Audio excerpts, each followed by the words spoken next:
Hello everyone, welcome back to my new vlog. अनि आज चाहिँ मैले भ्लग स्टार्ट गरिरहेको छु घरबाट। अनि आजको दिन चाहिँ मेरो कस्तो हुन्छ र के गर्छु त्यो देखाउनेवाला छु।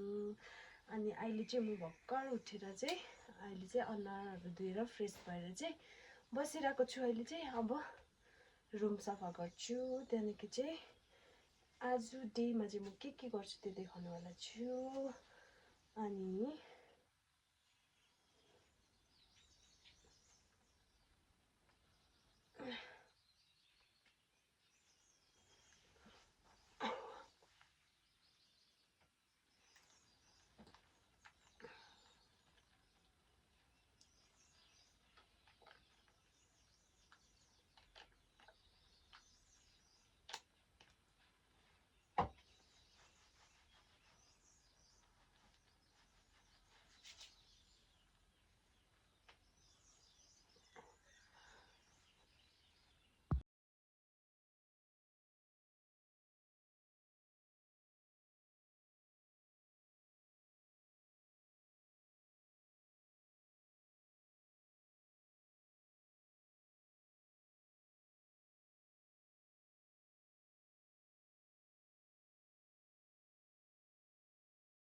अब चाहिँ खानासाना पनि खाइसक्यो हो।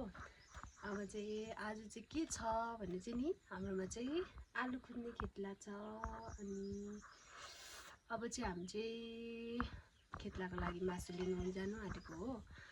अन्त वेदर चाहिँ आजको वेदर चाहिँ अहिले चाहिँ कस्तो भएको छ भने त्यो देखाउँछु हो। भरे चाहिँ कस्तो हुन्छ अब त्यो चाहिँ याद छैन। अहिले चेन्ज हुन्छ। यहाँ चाहिँ अहिले एकछिनमा पानी पर्छ, अहिले एकछिनमा घाम लाग्छ हो। अहिले एकछिनमा वेदर चेन्ज भइबस्छ हो। अहिले चाहिँ यस्तो भइरहेको छ। आजको वेदर चाहिँ यस्तो भइरहेको छ। अहिले चाहिँ 8 साढे 8मा चाहिँ यस्तो भइरहेको छ हो। भरे चाहिँ कस्तो हुन्छ अब त्यो चाहिँ भन्न सक्दैन। अनि यहाँबाट चाहिँ हाम्रो घरबाट भ्यू चाहिँ दामी देख्छ हौ। यस्तो यस्तो भइरहेको छ अहिले चाहिँ।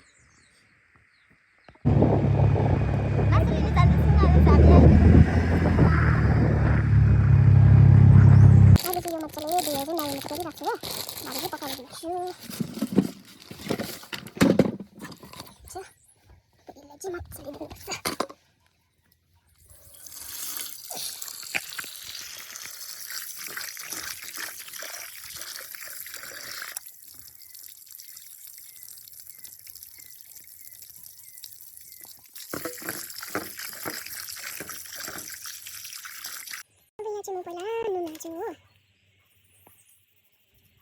नुन हाल्यो, हर्दी,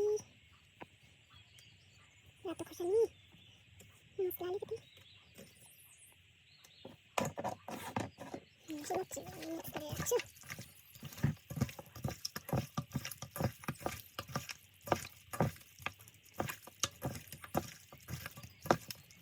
अहिले यतिकै छोपेर राखिदिन्छु। सबै कुरा रेडी पारिसकेँ। अब खेतला आउनु बाँकी छ हो। अन्त म चाहिँ अब खेतला आउनुभन्दा अगाडि चाहिँ सानो मेरो काम छ हो, त्यो गर्नेवाला छु। त्यो काम चाहिँ के हो भने चाहिँ नि यहाँनिर चाहिँ काँटा लगेर चाहिँ सानो मेरो काम छ हो, त्यो चाहिँ गरिहाल्नु पर्यो आउनुभन्दा अगाडि। मेरो काम चाहिँ के हो भने चाहिँ नि यहाँनिर चाहिँ मैले बिट रोपेको छु कि यति मात्रै रोपेको छु। मेरो साथीले दिएको कि। अनि यो बिटलाई चाहिँ नि पुरा झार आइरहेको छ कि यसलाई चाहिँ गोड्नुपर्ने छ। यति मात्रै छ, अन्त गोडिहाल्छु यसलाई चाहिँ।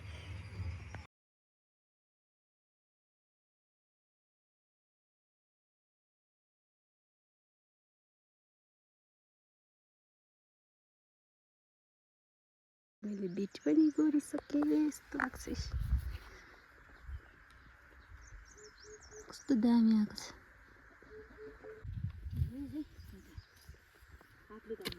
यहाँ हेर्नु त यिनी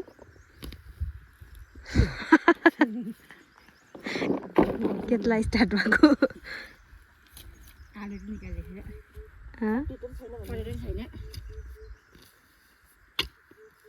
हुन्छ त्यो भन्दा मनपर्छ फेरि मलाई। यो चाहिँ सानो खालके आलु, यो चाहिँ ठुलो खालके आलु। यत्रो मात्रै फलेछ ल। केमा राम्रो छ सानो देख्छ ठुलो आलु। यसलाई के भन्छ रे? चुर।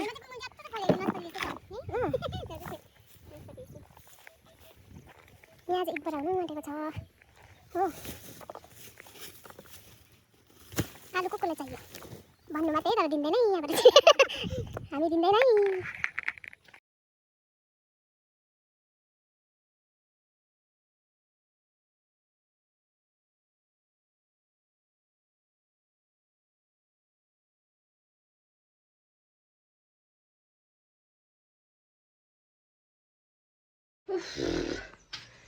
एकछिन आलु खुल्न साह्रो चाहिँ म चाहिँ यहाँ आइरहेको छु।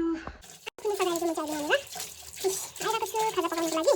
यहाँ नआएर चाहिँ खाजा पकाउँछु।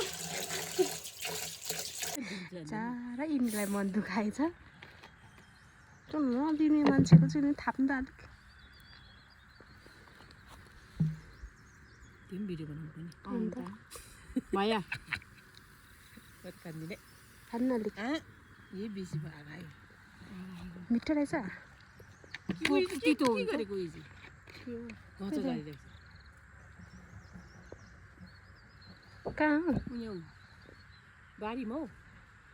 छ नि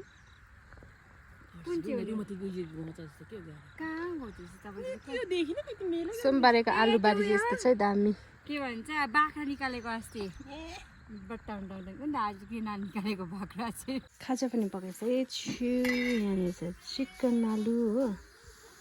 चिकन र आलु ग्रेभी बनाएर सुप नबनाउनुको लागि। यहाँ छ अचार, यहाँ छ मम। अब खाजा खानु बोलाउँछु।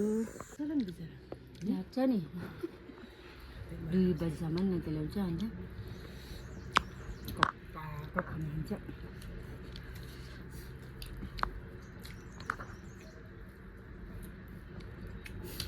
मुकबाङ नि मुकबाङ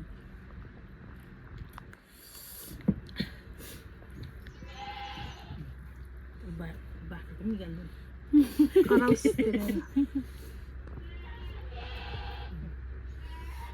सबले भिडियो गर्दा कसरी चाहिँ कसरी पुऱ्याउँदै। खाजा साजा खाएर पनि अब फेरि बारीमा जाँदैछु। चार्ज गरिरहेको छु अहिले चाहिँ, किनभने चार्ज सक्नु आँटेछ। हेलो, अब चाहिँ खेतलालाई छुट्टी दिइसकेर पनि म चाहिँ नुहाएर पनि अब चाहिँ खाना सब्जी पकाएर खाएर चाहिँ नाइट ड्युटी जान्छु। आजको लागि चाहिँ यति मात्रै। Thank you so much for watching my blog. Bye by.